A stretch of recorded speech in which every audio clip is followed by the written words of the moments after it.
Hi everyone, I'm Bryton. So on YouTube, one of you requested that I make a Bruce Bogtrotter chocolate cake.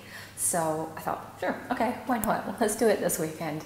I can and can't make it. I mean, a Bruce Bogtrotter chocolate cake is actually like 18 inches in diameter, however big that is, but it's big. So, I mean, I'm all for chocolate cake, but 18 inches of it is going to be a bit too much. So we've gone with a smaller size. So to make this, I'm going to make a chocolate mayonnaise cake because the way it's described as being rich and just really delicious. So I thought chocolate mayonnaise cake often adds that moisture back into it, and it's really, really tasty. So to make this, we're going to pop into our mixer 1 3/4 cup of mayonnaise.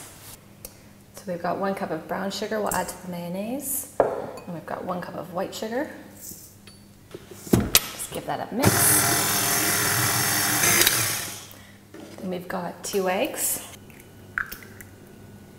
I'm going to pour in 1 teaspoon of vanilla essence. And then in this bowl, I've already mixed together 1 1/4 teaspoons of baking soda, 1/4 teaspoon of baking powder, and 2 3/4 cup of all-purpose flour or plain flour. And we're going to mix this into this just bit by bit. So I quickly poured out some boiling water. We're going to take our cocoa powder. Just keep stirring this in. And then I'm going to grab these chocolate melts. I'm done with the dark chocolate. I'm just going to heat these on low until they melt. There we go. It's really nicely melted. I'm just going to mix this in with this. Alright, I'm going to turn this on and pour this in. Pour some more of the flour. And finish off with chocolate. Alright, so we've got a cake pan. Now we need to bake these in sections. So what we're going to do, our oven is preheated to 350 degrees Fahrenheit or 175 degrees Celsius. Now this has already been buttered.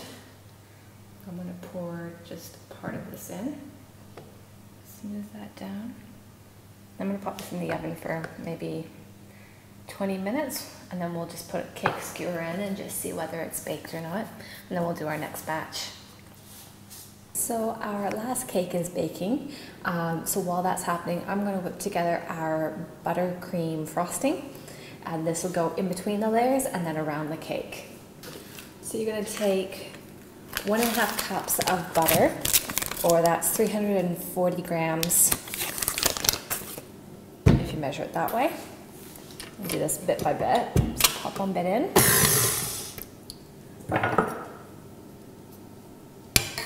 It's well beaten, so we're going to start pouring in the icing sugar. While that's mixing together, we're just going to melt the chocolate melts, and then we'll stir that all in. I should probably point out that when you're doing chocolate cakes, you need to really make sure that you've got a really good cocoa powder. So I've made up a little mixture of 3 teaspoons of cocoa powder. I've also popped in 2 teaspoons of instant coffee. And I've just poured in just a little bit of water just to make it a nice consistency here.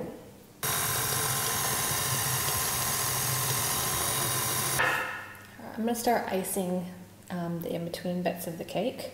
So I've sliced the first part.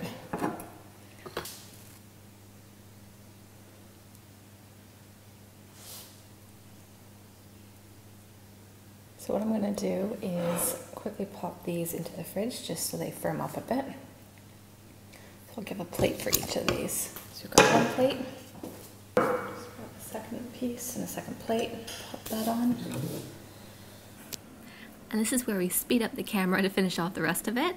So stack your 4 layers of cake and ice it with all the rest of the icing that's been left over. Smooth it over and top it with just a little bit of chocolate pieces on top, and it's ready to be served.